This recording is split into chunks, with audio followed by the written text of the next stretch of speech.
30,000 military personnel from around the world are expected to participate in the largest ever combat drill exercise from July 22nd to August 4th this year. So part of it is learning to practice, learning through practicing some of the high-end capabilities that we possess. So we'll focus on combined and joint warfighting.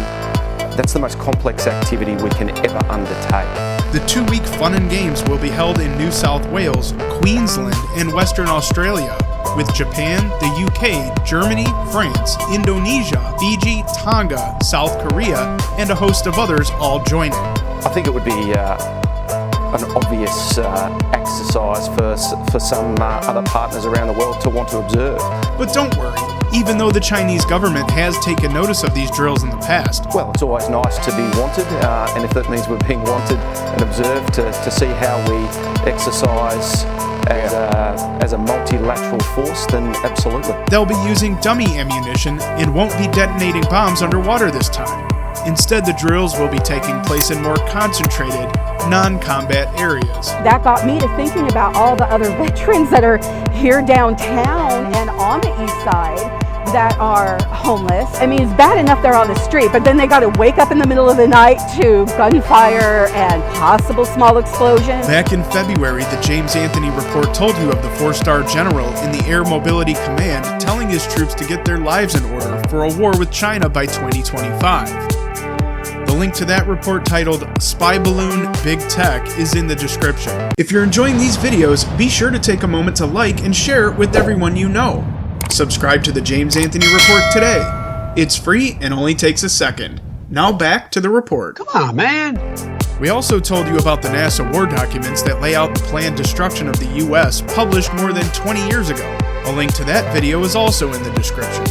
But as we've told you, everything points to 2025. So that's probably the primary objective of the exercise, is to practice our ability to receive large numbers of troops, mount them, that is prepare them to deploy, and then sustain them when they do deploy.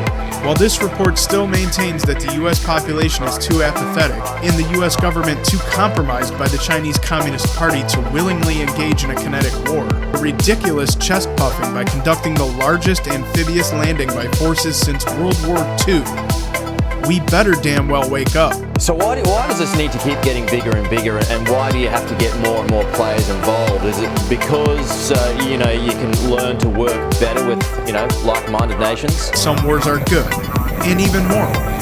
This exercise is downright lunacy, given the last 3 years of botched withdrawals, a new war in Ukraine, the alliance between Russia and China, a military weapons crisis at home, along with everything else domestic. Doing this all together is part of the larger umbrella of Talisman Sabre, and the way these things have been sequenced in here. It's a great demonstration of how we operate as coalition partners, and also from a joint perspective. If this isn't the biggest story heading into election season at the last quarter of this year, then you'll know your government's priorities and where their loyalties truly lie, if you don't already.